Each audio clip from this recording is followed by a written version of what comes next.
Hi, I'm Flo from Progressive. Being a baseball fanatic like me can be stressful. It's not all sports points and touchdowns. So Progressive is going to help you take your mind off your team for a moment. Instead of thinking about how they missed that goal point score, think about the Name Your Price tool from Progressive, letting you choose coverage options based on your budget, unlike your team that missed the end zone net area. Well, anyway, hope this distraction about Progressive's Name Your Price tool was helpful. It sure kept me from thinking about all those penalty balls. Yay, sports! Progressive Casualty Insurance Company and Affiliates. Price and coverage match limited by state law. Hey folks, welcome to iHeartRadio Podcast. This is BrushPile Fishing, very first podcast for BrushPile. We are ecstatic about being here. We're going to bring you a lot of crappie fishing and crappie news and whatever we can bring you. But BrushPile Fishing, this is podcast number 1. We have a great guest in store, Garry Mason. He has dabbled into a little bit of everything, but today we're going to focus on his Legend of the Outdoors, and this is a super thing that he started years ago, and it has grown. So you stay tuned. We'll be right back with BrushPile Fishing Podcast right here on iHeartRadio.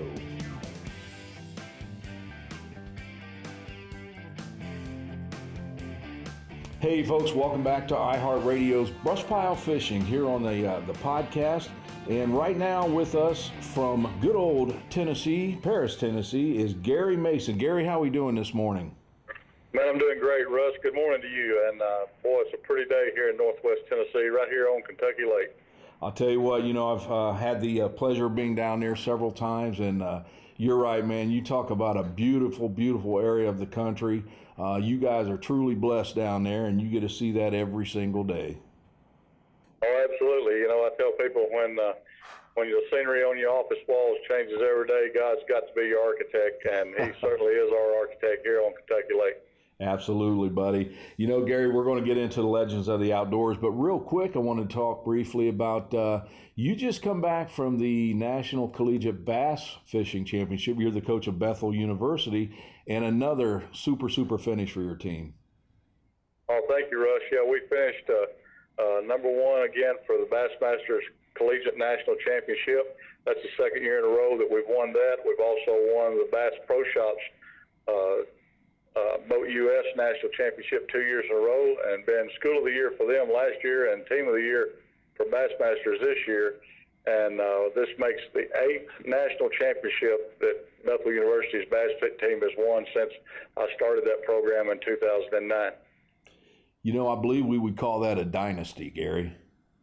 Well, that's what everybody's saying, but we've just been very blessed to have some great young anglers come through the halls of Bethel, and very proud of all them young men and women, and I can't wait to see what the next 10 years is going to bring. Absolutely, buddy. Well, I'll tell you what, we, especially with social media and everything, we've been keeping tabs on it, and it was great to see another strong finish for you guys. Well, thanks. We also have a team in third place, which means that 4 young men are going to go to the Classic bracket, and there's 8 guys that finished tops in the national championship that gets to go to the Classic bracket to see which one of them young men will be the only college angler in the Bassmasters National Championship, or the Bassmasters Classic, which is the largest bass tournament in America. That would be awesome. And there you go, high school anglers. Set your sights high if you're going to graduate here in a year or two, and you're a bass fisherman, be looking into Bethel University. They're always looking for talent. So yeah. Garry, let's talk a little bit about the Legends of the Outdoors. When exactly did you start this? I started the Legends of the Outdoors National Hall of Fame in 2002 when I looked around and I couldn't find a Hall of Fame except ones that was species specific in America for people of all walks of the outdoors industry. So I started that in 2002, and this is our 18th annual induction ceremony coming up this upcoming weekend on the 17th of August in Nashville. Gosh, Garry, I remember your first one. It doesn't seem like it's been that long ago. But I'll tell you what, who were some of the first year's inductees? Well, Harold Knight, David Hale, Earl Bentz, Roland Martin, Bill Dance, Eli Haydell, and Jimmy Holt, and Charlie Brewer Sr. posthumously. That was the 7 very first inductees to the Legends of the Outdoors National Hall of Fame. Some pretty big shooters there, buddy. Big names. Oh, absolutely. And, a lot of these guys still come back to our Hall of Fame every year. I know Earl Bentz will be there this year. Harold Knight will be there, and several others that will help us induct the new class of inductees. Can you tell the folks who this year's class is? Yeah, it's Mr. Pete Shipley, who started PSC Bows, Mr. Tom Kelly, who is one of the premier outdoor writers on turkey hunting in America. Tom has written for every magazine out there and also done several books, the premier author and sports writer. Miss Sherry Crumley. Miss Crumley was the better half of the Crumley team that created tree bark camouflage, Jim and Sherry Crumley, and Sherry has also served on the National Wild Turkey Federation Board of Directors for many years. Clay Dyer. Clay is one of the most amazing men on this planet. Clay was born without any legs or arms, and he's a professional fisherman and does quite well. And he's an amazing speaker and an amazing person, as well as a great angler. And that's just a few of the ones that's going in this year. See, and that's pretty awesome, man. Again, a super class getting inducted this year. You talked about this year's is coming up here real soon, as a matter of fact. If someone wanted to go to that, where could they get information, and where exactly will it be? It's going to be held once again on the General Jackson Showboat in Nashville, Tennessee, right there in Opryland, behind the Opryland Mall, where Bass Pro Shops is at. And you can go to our website. At the bottom of our website at legendsofoutdoors.com is all my contact information. And you can call me personally. My cell phone and my office phone is there. You can get me on one of them and just call me personally, and we can hook you up with a ticket or a table sponsorship or whatever that you'd like to do. There you go, folks. You're going to see some of the best and biggest names in the outdoors right there in one place getting inducted. So check out the website. Give Garry a call. Get down there if you can. Beautiful area down there, of course, in Nashville, Tennessee. I've been there a couple times. So definitely worth going down there. So, Garry, let's switch gears a little bit. You do a lot of things. I know you're big into pheasant hunting, duck hunting, you name it. You're also a guide on Kentucky Lake. So let's talk a little crappie fishing right now. What's water temperatures down there at Kentucky Lake? Well, the surface temperature is still pretty hot, Russ.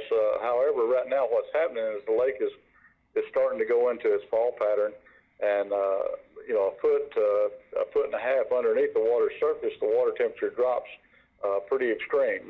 So the water temperature is probably around 80 degrees on the surface, but 2 foot under the surface, the water is down to probably 70 degrees. So you got about a 10-degree temperature drop right there, just in a couple of foot. So the minnows are starting to pull up into that warmer water, and crappie and largemouth both are starting to chase them up in the shallow waters. Gotcha. Now, I know sometimes the transition from summer to early fall patterns, it can be tough, especially if you've got a lake where you have a big turnover. For this time of year, when you're just starting to transition in that fall pattern, what's your favorite pattern to fish, Garry? Well, I tell you, I still like to pull crankbaits. It's this time of the year, you need to cover a lot of ground because those fish are out there. They're kind of scattered. They're kind of moving out of a schooled up position and moving into a single predatory animal type position because, they're chasing food source all different directions. And this pattern will continue to increase like that for the next, all through September until we get into some cooler nights. So pulling crankbaits can be just a great way to catch crappie. You cover a lot of area, and you can catch some really good crappie doing that. Tell you what, I've actually got to pull some cranks down there at Kentucky Lake, and you are exactly right. Super pattern, and like you said, you're covering so much water. And especially if those fish are suspended, you hit a big school of them, and man, hold on, because you could have 5-6 rods going at the same time. Oh, yeah, that's true. Of course, I like to go from 300 series down to 200 series because the water is dropping here. It's down about 2 foot from our summer pool.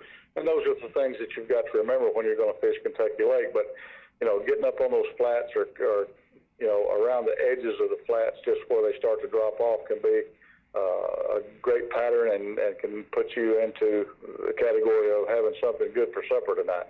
Absolutely. I want to switch gears a little bit more even.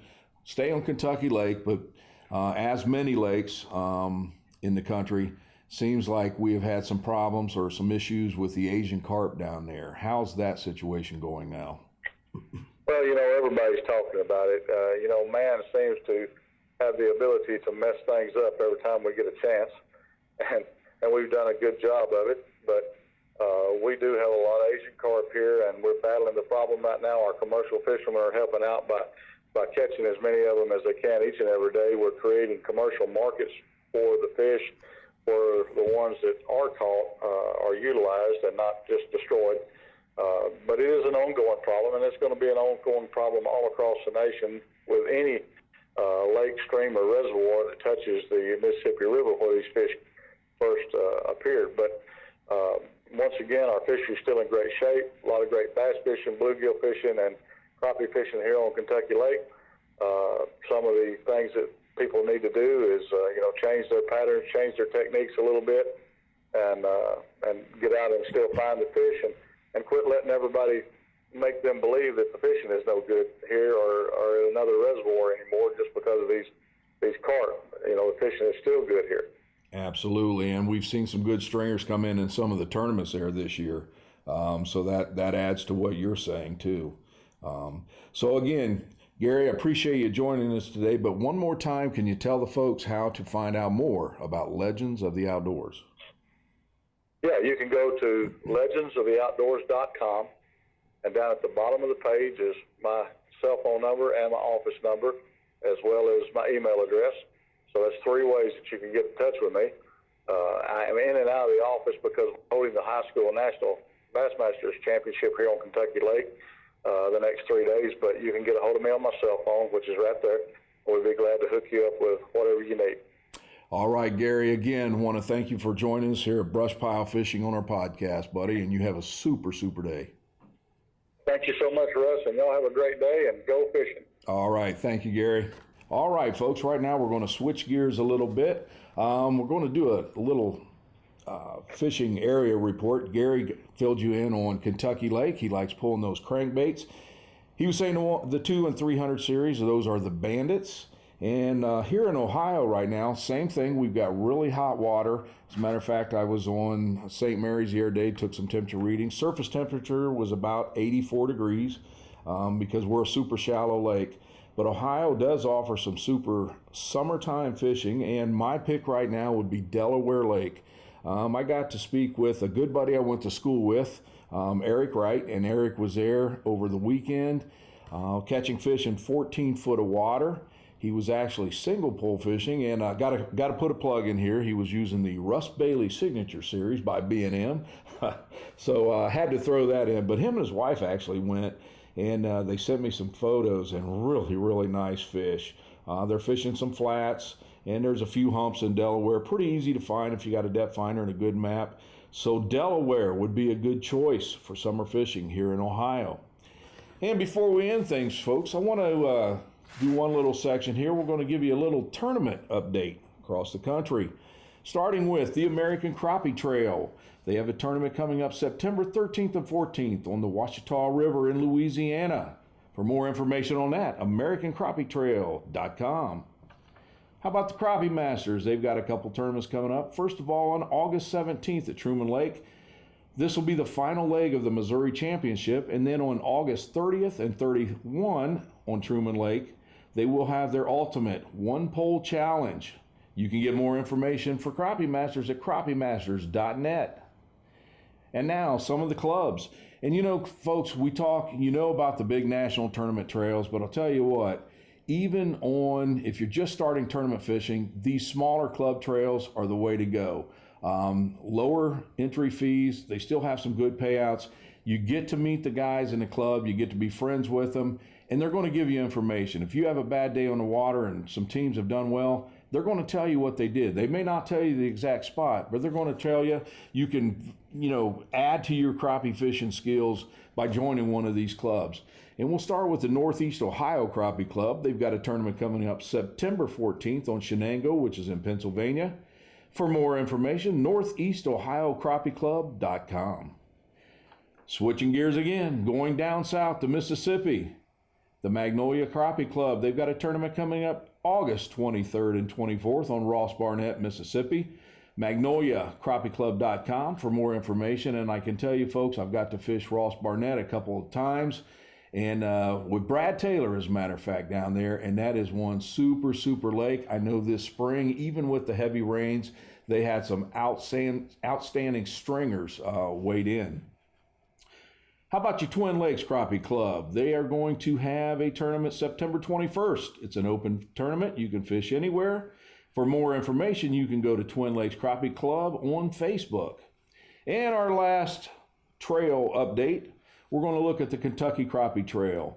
In the Eastern Kentucky or the Cave Run Division, they'll have a tournament September 14th. September 28th, the Cumberland Division will have their tournament.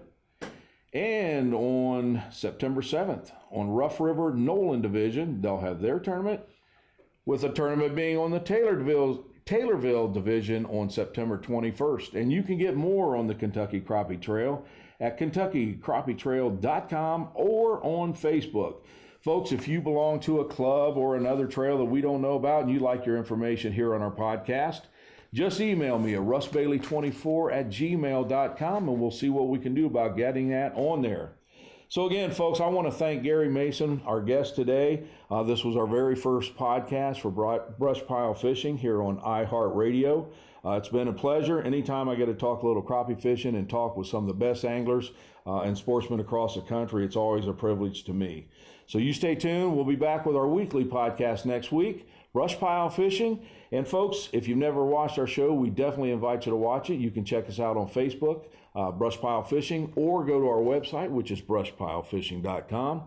And just give you a little insight, around the 15th of August, we're going to revamp our website. We're going to have a brand new BrushPile Fishing store, some super cool clothing, and all the things that you see us use on the show, from poles to reels to jigs, it's all going to be there. So check that out when you get a chance. Again, that should be up and running somewhere around August 15th. And again, thanks for joining us, folks. BrushPile Fishing, Russ Bailey, we're out. For more BrushPile Fishing excitement, find us on Facebook, YouTube, and Instagram. Offer deadline on Oak Street, aisle 3. Welcome to the housing market. I'm with Redfin, and I'm here to help. I need to sell my house. Great. Redfin charges a 1% listing fee when you buy and sell with us, which is more than half off the usual fee and saves you an average of $8,400. Oh, wow. Is that all? Yep. I'm kidding. You had me at 1%. Want to win? Sell with Redfin. It's real estate done right. Bidding war at the offers counter in 5 minutes. Average savings is Redfin refund plus 1% listing fee. Subject to minimums. Not available in all areas. Learn more at redfin.com.